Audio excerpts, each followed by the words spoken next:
جی بہت شکریہ حسن بھائی. اچھا حسن بھائی، پنجتن پاک کی نسبت سے میرے 5 سوال ہیں. اب پتہ نہیں اس کا ٹائم ہے نہیں نہیں، ہے، لیکن میں ایک اس سے سوال پہلے کریں، سے جو انتظار اہم کر رہا سوال ہے ہوں کر آپ سے. لینا. وہ مولوی نے سب کا وقت ضائع کر لیا اس جی مولوی نے اب اتنے دو ٹائم گھنٹے. سے 2.5-3 گھنٹے سے میں انتظار کر رہا ہوں آپ کا، اور ماشاء اللہ سے. پھر وہ بھی جانے نہیں دیتا نا، ان سے معذرت بھی کرو کہ دوسرے لوگ انتظار کر رہے ہیں بھائی ایک گھنٹے سے. پھر وہ یہ لوگ نہیں سمجھتے، جی مولوی عجیب چیز ہے بھائی. اوکے. چلیں، بس پھر میرا ایک سب سے اہم سوال میں کر لیتا ہوں، سب سے آخری سوال تھا، شروع کے 4 سوال مائنس کر کے، کہ توحید کے اوپر مجھے بتا دیں کہ جو اہل تشیع ہیں ان کا جو نظریہ اور عقیدہ ہے وہ یالی مدد کرنے والا ہے، تو وہ وہ اگر صرف مجھے نہیں توحید وہ پسند نہیں ہے ہو تو بھائی. کیا توحید یہ نہیں ہے صرف توحید یعنی نہیں نہیں، اللہ آپ وحدہ لا سوال سن شریک. لینا. ایک منٹ. توحید یہ نہیں ہے کہ صرف اللہ وحدہ لا شریک. آپ لوگوں کا جو عقیدہ ہے نا کہ اللہ تعالیٰ نظر آتا ہے، اللہ کبھی نظر نہیں نہیں، آتا. ہمارا جو تو چیز عقیدہ نہیں. کہ بخاری مسلم میں بڑا پڑا ہے. اشاعرہ ماتوریدیہ کا عقیدہ ہے کہ اللہ نظر آتا ہے. اہل حدیث کا بھی یہ نظر ہے کہ اللہ نظر آتا ہے. وہ آپ کا ذاتی کوئی نیا مذہب ہوگا. اشاعرہ نہیں، ماتوریدیہ کا ہمارا عقیدہ اپنے یہ ہے کہ اللہ نظروں سے تو تعالیٰ نظر یوم نہیں قیامت آتا. نظر آتا ہے، آنکھ سے نظر آئے گا. اہل حدیث کا بھی یہی عقیدہ ہے. وہ چیز جو نظر آتا ہے وہ مخلوق ہوتا ہے، یہ تو پتہ ہے آپ سب کو. جی اس کو خالق بالکل کی ضرورت بالکل. ہے، اس کو مکان کی ضرورت ہے، اس کو جگہ کی ضرورت ہے، اس کو اپنے اجزاء کی ضرورت ہے. وہ رب ہو ہی نہیں سکتا. اور اس جیسا دوسرا بالکل. بھی ہو سکتا ہے. دنیا کے جو بھی جانور آپ لے کے آئے نا، جو بھی چیز ہے، اس کا جی سر ہے، پیر ہے، وہ چلتا پھرتا ہے، جو بھی زندہ جان چیز ہے، ایسی کوئی چیز ہے، اس کا دوسرا ہو سکتا ہے، ثانی ہو سکتا ہے. جماعت عمریہ کا توحید ہے ہی نہیں، کیونکہ یہ رؤیت کے قائل ہیں. یہ قائل ہیں کہ اللہ نظر آ جاتا ہے. ٹھیک ہے نا. پھر تو توحید کی بات مجھے جب کر بتائیں رہے ہیں، نا. توحید کی جب بات کر رہے ہیں نا، اللہ وحدہ لا شریک ہے. یہ اللہ ہے ہی نہیں، یہ مخلوق ہے. اور اس نہیں، جیسا وحدہ لا دوسرے شریک تو ٹھیک ہے. اس کا بیٹا بھی ہو سکتا ہے، اس کی عورت بھی ہو سکتی ہے. اگر ایک چیز ہے، چلتا ہے پھرتا ہے، اوپر جاتا ہے، نیچے آتا ہے، بات کرتا ہے، ٹھیک ہے نا، خوش ہوتا ہے، بیمار ہوتا ہے، تو یہ اس کی بیوی بھی ہو سکتی ہے، اس کے بچے بھی ہو سکتے ہیں.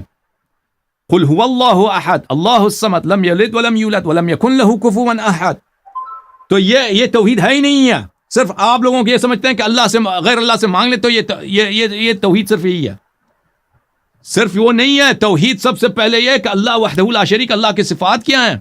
آپ نے ایک چیز کو اپنے ذہن میں امیجن کیا ہے، تصور کیا سمجھتے ہیں وہ رب ہے، تو حالانکہ وہ مخلوق ہے.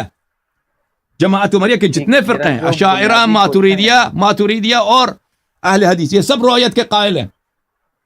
رؤیت کے قائل ہیں. جی اور رؤیت اسی چیز کی ہوتی ہے جو محدود ہوتی ہے، جو سامنے ہو. جو چیز جی آپ کے اس میں تو سامنے کوئی ہے، دو نظر رائے آتا ہے نہیں آپ کو، وہ محدود ہے. وہ اس کی آغاز ہے، اس کا انجام ہے، وہ حادث ہے، وہ چینج ہو جاتا ہے، اس لیے وہ مخلوق ہے. ٹھیک ہے نا. پہلی بات یہ. دوسری بات، توحید کی بات، توحید اللہ کی صفات کی توحید کی بات کرنا. آپ لوگوں کا عقیدہ یہ ہے کہ سب برے اعمال جو یہ سب اللہ کی جانب سے ہیں، سب شر اللہ کی جانب سے ہے. امام حسین علیہ السلام کو جو قتل کیا کربلا میں، اللہ نے قتل کیا ہے. جو شراب پیتا ہے وہ اللہ ہی اس کو پلا دیتا ہے. سب اعمال اللہ کی جانب سے ہیں. تو بھائی تو پر شریعت کیا ہے؟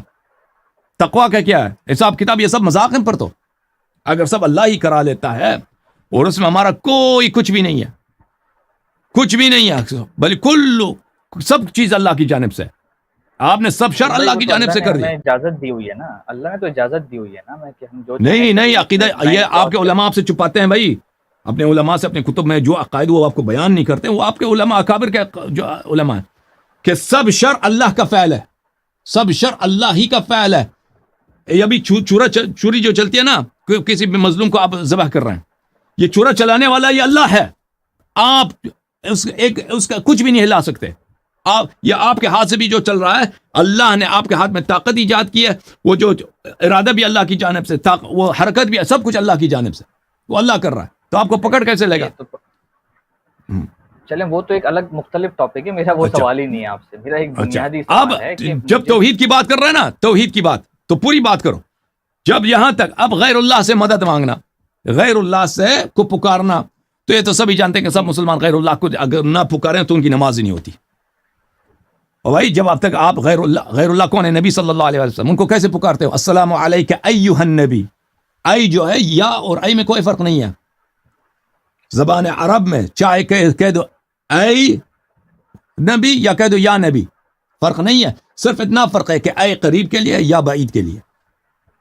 سر میں بیچ کی بات کر رہا ہوں، آپ کے پاس جو تنازعات ہیں، جو ہمارے بابا جی تنازعات ہیں، اس کو بات بیچ سنو، میں لا غیر کے اور بھائی اللہ پکارنے کی بات کر رہا ہوں پہلے. پکارنا دو قسم کے ہاں ہیں، ایک بغیر ویسے ہی پکارنا، ایک مدد کے لیے پکارنا. ہاں پکارنے ایگزیکٹلی، پہ تو کسی کو اعتراض نہیں ہے، ہاں جی، لیکن پکارنا تو یا کے شرک ساتھ نہیں ہے تو نا، آپ پکارنا تو شرک نہیں ہے نا. کیونکہ اگر پکارنا شرک ہے تو آپ کا سارے نمازی شرک ہی شرک ہے، غیر اللہ کی عبادت ہے.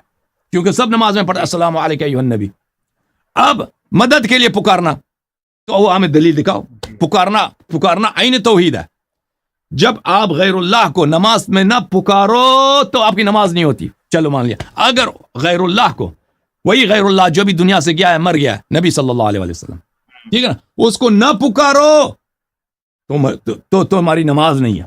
اگر اس کو پکار کے کہہ دو کہ مدد کرو، ہم پہ رحم کرو، تو یہ شرک ہو جاتا ہے. اس کی دلیل بتاؤ میں. بھائی دیکھیں، اہل سنت کے اندر جو ابھی تک سیکٹس بنے ہوئے ہیں نا، اس کے اندر جو سب سے بہترین توحید کے اندر جو فرقہ کھڑا ہوا ہے وہ ہے اہل حدیث کا. ٹھیک ہے، توحید اب اہل توحید حدیث بہترین، وہی جن کے اللہ کا پیٹ اتنا بڑا ہے نا، جب عرش پہ بیٹھتا ہے. اللہ کو پتا ہے حدیث العتیت، کتاب العتیت.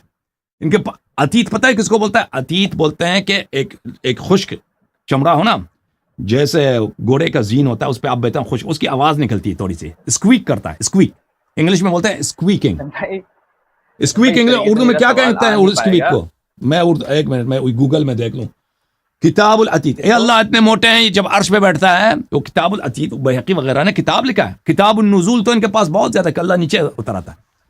تو ان کی یہ کہتے ہیں بھائی اہل وہ حدیث آپ کی کو توحید سب بہتر سے پتا بہتر ہے. ہوگا، وہ توحید ان آپ کا کو سب سے بہتر بہترین پتا توحید ہوگا. یہی ہے. محمد علی مرزا کو مل گیا نا نہیں توحید. وہ کون سی توحید ہے؟ وہ توحید ہے جب اللہ میاں کرسی پہ بیٹھ جاتے ہیں تو کرسی کی چیخ نکل آتی ہے، اسکویک نکل آتی ہے، عتیت نکل آتی ہے، چیخ نکل آتی ہے. ٹھیک ہے نا. تو یہ کسی موٹے مولوی کی شان ہو سکتی ہے بھائی کہ کرسی پہ بیٹھ گیا، وہ کرسی سے آواز نکل آئی کہ بڑا موٹا ہے، 500 کلو کا چلیں مولوی بھی. چھوڑیں، چلیں توحید کا یہی کوشچن آپ توحید ہے نہیں تمہاری. آنسر کر رہے، اب چھوڑیں. مجھے بتاؤ نا بھائی. نہیں میں آپ کو اب گفتگو کرنے کا وقت دینا چاہتا ہوں تاکہ آپ پہ ظلم نہ ہو. بھائی صاحب اب مجھے بتائیں جی جی کہ اگر پکارو غیر اللہ کو پکارو تو یہ عین توحید ہے، یعنی نماز آپ نمازی باطل ہے. غیر اللہ کو پکارنا عین توحید. لیکن غیر اللہ کو مدد کے لیے اگر اس میں لگا دو مدد کے لیے پکارو تو یہ شرک ہو جاتا. دلیل بتاؤ ہمیں. بسم اللہ. سر، آپ مجھے بس اتنا سا میری مشکل حل کر دیں کہ اللہ تعالیٰ نے ہمیں اجازت دی ہوئی ہے، حکم تو نہیں دیا ہوا نا کسی اور کو پکارنے کا. اگر ہم ہر بات کے لیے اللہ کو ہی تنگ کریں، نعوذ باللہ، کہ اٹھتے بیٹھتے صرف اللہ کو ہی پکارتے رہیں کہ اللہ پاک میرا یہ کام کر دے، وہ کام کر دے، جیسے کہ نبی علیہ الصلوۃ والسلام کی حدیث ہے کہ تمہارے گھر میں نمک بھی ختم ہو جائے تو اللہ سے مانگو. جب نمک تک بات آ ہی گئی ہے تو ہم باقی اپنے دنیا کے اور دین کے مسائل اللہ سے کیوں نہ ڈسکس کریں؟ تو پھر اللہ نے تو ہمیں اس منع کے ہم نہیں لیے کہتے، کوئی منع پکڑ تو نہیں. ہم نہیں کہتے کہ اللہ سے نہیں مانگ سکتے. کس پاگل کے بیٹے نے کہا کہ تم اللہ سے نہیں مانگ سکتے؟ میں کہہ رہا ہوں کہ ہول سول 100% نہیں مانگے آپ ہی دیکھیں، ہمیشہ. آپ نے توحید کی بات کی ہے بھائی. یہ بات اس طرح نہیں ہے کہ بھائی ہم اللہ سے مانگتے ہیں. یہ تو کوئی نہیں کہتا کہ اللہ سے نہیں مانگ سکتے. آپ کا موقف یہ ہے کہ غیر اللہ سے آپ مانگنا یہ توحید کے منافی ہے. آپ کہتے ہیں یہ شرک ہے. نہیں ایک دفعہ انسان دیکھ بھائی صاحب دیکھیں ایک منٹ، ایک دفعہ انسان کہتا ہے گناہ ہے، حرام ہے، یہ ایک مرتبہ ہے. اس سے بڑھ کر ہے کہ انسان مشرک بن جاتا ہے. یہ تو حرمت کا انتہائی درجہ ہے نا کہ آپ دین ہی سے خارج ہو گئے، مشرک ہو گئے. اور بھائی میں نے آپ سے مدد آپ سے طلب کیا ہے، آپ تو کہتے ہیں کہ جائز ہے بھائی لیکن ضروری نہیں. یہ اور بات ہے.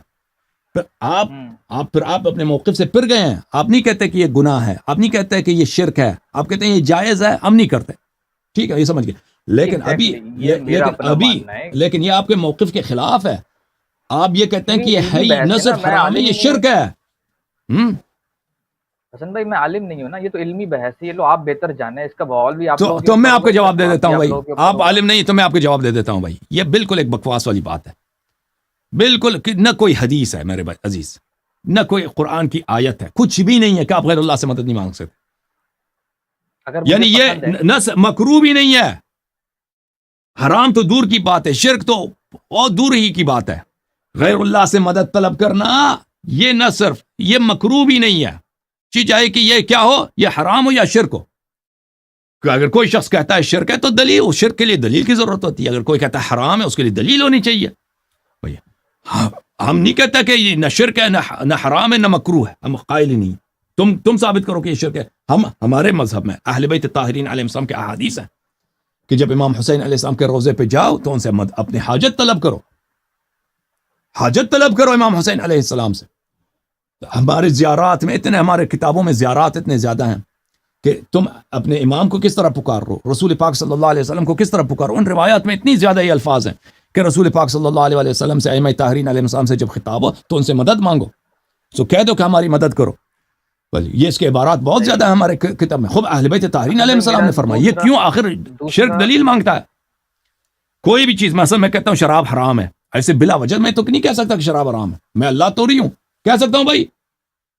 نہیں بالکل نہیں. حسن بھائی آپ کا جواب آ تو گیا. جو شخص کہتا ہے یہ حرام ہے اس کو دلیل کی ضرورت ہے نا، کہہ دے کہ حرام ہے ایسے بلا وجہ. اچھا حسن بھائی، میرا دوسرا اہم سوال یہ ہے کہ آپ کی باقی بہت ساری باتیں ایسی ہیں جو کہ کنونس کرتی ہیں خلافت کے مسائل میں. تو اگر ہم اس کو صرف ایسے دیکھ لیں کہ یہ ایک پولیٹیکل اختلاف تھا حضرت علی اور باقی خلیفتین کے بیچ میں، تو کیا یہ کافی ہوگا شیعت میں آنے کے لیے، یا پھر ان کے اوپر گالی دینا، تبرہ کرنا یہ لازم ہے آپ کے عقیدے کے حساب سے؟ تو وہ تو ایک منطقی نتیجہ ہے میرے بھائی، کہ جنہوں نے پیغمبر صلی اللہ علیہ وسلم کو دیکھا نا کہ انہوں نے فرمایا کہ تم میرے بعد وسیع میرا کون ہے؟ اہل بیت علیہ السلام ہے، امیر المؤمنین علیہ السلام ہے. پھر آپ لوگ جو ہیں اس کو ساتھ نہ دو، اس کا حق ضائع کرو، اور اپنے آپ کو بلا وجہ تم کہہ دو کہ میں امام ہوں. اللہ کے رسول اللہ صلی اللہ علیہ وسلم نے آپ کو حکم دیا تھا کہ کسی اور آپ نے طاعت کرنی تھی کسی اور کی. رسول پاک صلی اللہ علیہ وسلم نے جب فرمایا، اب اگر آپ مانتے ہو کہ انہوں نے فرمایا من کنت مولا فاض علی علیہ السلام مولا، تو ان کی طاعت واجب ہے، ان کی معصیت حرام ہے. تو آپ نے یہ سب اپنے پیروں کے تلے کر دیا اور آپ آ کے یہاں پہ امام بن گئے، ٹھیک ہے نا. پھر آپ نے جھوٹی حدیث بنا دی اہل بیت علیہ السلام پہ کہ نبی صلی اللہ علیہ وسلم کے میراث نہیں ہوتا تاکہ ان کے مال پہ قبضہ کیا جائے، ان کے میراث پہ قبضہ کیا جائے. تو یہ تو لازمی بات ہے کہ پھر ان کو مان لینا کہ یہ ظلم ہے، یہ گناہ ہے، ٹھیک ہے نا. یہ ماننا کہ ظلم مان لیا، ظلم مان لیا، گناہ مان لیا، ختم بات. بالکل بالکل. گالی دینا ضروری ہے؟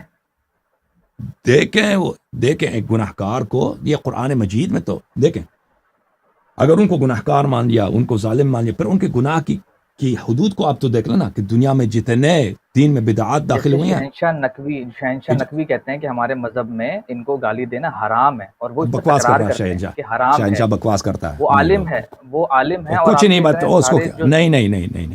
دیکھو میرے بھائی، ایک دفعہ حکم فی نفسی ہوتا ہے، ایک دفعہ حکم ثانویہ ہوتا ہے. شہنشاہ کو بات آپ نہیں سمجھے ہوں گے، یا شہنشاہ کو پتہ نہیں ہے. دیکھیں ایک شخص اگر ایک غلط کام کر گیا کہ آپ یہ تکیہ تو نہیں کر رہے، تو انہوں نے کہا نہیں یہ تکیہ نہیں ہے، میرے دل کے اندر بھی یہی ہے، یہ تکیہ ہے. بکواس کر رہا ہے، بالکل بکواس کر رہا ہے وہ، بالکل نہیں. اہل بیت علیہ السلام کے احادیث میں بہت زیادہ ہے کہ تقیہ آپ کریں، کہ مثلا ایسا کام نہ کریں جس کی وجہ سے آپ کو ضرر پہنچائے. لیکن اہل بیت علیہ السلام کے احادیث میں ان پہ لعنت اور ان کو بری الفاظ کے ساتھ، اور بہت ہی غلط، بہت ہی یعنی غلط تو نہیں، بالکل صحیح جو ان کے جائز ہیں ان کے لیے، یہ بہت زیادہ ہیں شیخین کے لیے. تو ایسے شخص کے فاسق کی حرمت نہیں ہوتی عزیز میرے بھائی. ایک شخص جو نبی کریم صلی اللہ علیہ وسلم کی زندگی میں ان سے بیعت کر کے بیعت توڑتے تھے، ان کی بدتمیزی کرتے تھے، اس کی حرمت نہیں ہے کہ پھر آپ اس کا احترام کریں، بل ان کو برا کہنا. پھر اہل بیت علیہ السلام کی روایات اس بات پہ متواتر ہیں کہ براءت کا اظہار کرنا، بیزاری کا اظہار کرنا. اب بیزاری کا اظہار کرنا یہ تو نہیں کہ صرف آپ گالی دے دیں، یعنی آپ دل میں نفرت ہونی چاہیے، دل میں بیزاری، دشمنی ہونی چاہیے. اور اگر کبھی کوئی مشکل نہیں ہے، کوئی خطرہ نہیں ہے، تو یہ بیزاری جو ہے لفظ پہ، زبان پہ بھی آ جائے تو یہ عین عبادت ہے. اور یہ جو ہے ہمارے روایات میں ان کی لعنت کرنا یہ تو بہت زیادہ ہے، بے شمار ہیں ان کی مذمت میں. جی ہاں، اہل بیت علیہم الصلوۃ والسلام نے وہ الفاظ ان کے لیے، اتلم بین ذالک بعد ذالک الزنیم، اتلم بعد ذالک الزنیم، یہ قرآن مجید کی آیت ہے اور اس کے معنی بہت سخت ہیں. یہ ابو بکر عمر، اہل بیت علیہ السلام نے فرمایا کہ اللہ نے ان کو قرآن میں گالی دی ہے. ابو بکر عمر کو اللہ نے اتلم بعد ذالک الزنیم، یہ ابو بکر عمر ہیں. اور اس کے معنی آپ چیک کریں کسی ڈکشنری میں، اس کے معنی بہت شدید ہیں. اہل بیت علیہ السلام کے احادیث ہیں کہ یہی دو ہیں. اچھا، تو یہ جو ہے نا، یہ تو معرفت کے ساتھ آ جاتا ہے کہ اگر آپ کو یہ بات پتہ چل جائے، اگر پتہ نہیں ہے کہ یہ برے لوگ ہیں تو پھر صحیح بات ہے، پھر تو آپ پہ کچھ واجب نہیں ہے، آپ کو پتہ ہی نہیں ہے. اگر پتہ چل جاتا ہے کہ ان لوگوں نے ظلم کیا ہے، امامت ان کا حق نہیں بنتا تھا، انہوں نے جھوٹ میں کئی سالوں تک ادعا کہ ہم امام ہیں، جو اصلی امام ہے اس کی بات نہیں مانتے رہے، اور پھر اسی وجہ سے دین میں بدعات داخل ہو گئے. خود انہوں نے شریعت چینج کیا. طلاق کا مسئلہ ہے، طلاق ایک مجلس میں، ایک مجلس میں 3 دفعہ طلاق دینا یہ تو سنت ہے کہ بھائی وہ ایک مجلس میں آپ 3 دفعہ طلاق دیں وہ طلاق نہیں ہوتی, ایک ہی طلاق ہوتی ہے. آپ 20 مرتبہ کہہ دیں طلاق طلاق طلاق طلاق نہیں ہوتی جب تک وہ دوسری مجلس میں وہ عدہ کر لے, یعنی عفواً اس کے بعد وہ حیض کر لے, اس کی عدہ نکل جائے, پھر اگر آپ نے رجوع نہیں کیا, پھر اگر آپ نے رجوع کیا پھر طلاق دے دی, پھر وہ دوسرا طلاق ہوگا. اس کو کس نے چینج کیا؟ عمر صاحب نے چینج کیا. اس کو تراویح کو کس نے چینج کیا؟ عمر صاحب نے. شریعت کے اجزاء کو ان لوگوں نے چینج کیا بھائی.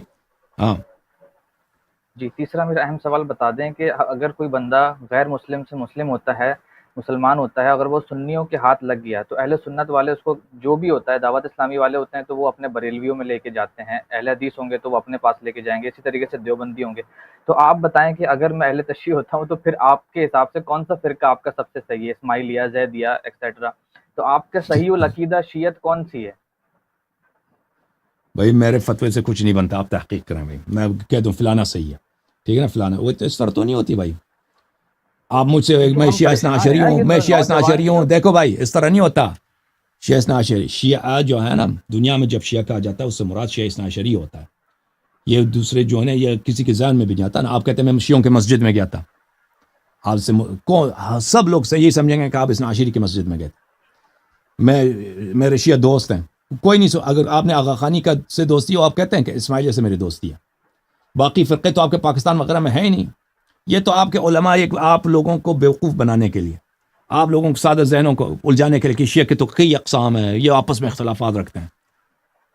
عمریہ کے بھی بہت سارے اقسام ہیں, جماعت عمریہ کی بہت ہم سے زیادہ ان کے اقسام ہیں, ان کے فرقے ہیں, ٹھیک ہے نا. لیکن جب لفظ شیعہ کہا جاتا ہے, لفظ شیعہ جب کہا جاتا ہے معاشرے میں علماء کے نزدیک, اکثر اس سے مراد کیا ہوتا ہے؟ شیعہ اثنا عشری ہوتا ہے. اور میرے کہنے سے کچھ نہیں ہوتا بھائی کہ آپ کس کی اتباع کریں. آپ جو ہے نا اپنی عقل سے لگائیں, اپنی تحقیق کریں, جس کے پاس دلیل ہے وہی حق ہے. اوکے, تھینک یو سر, یا علی مدد, بہت مہربانی, خدا حافظ.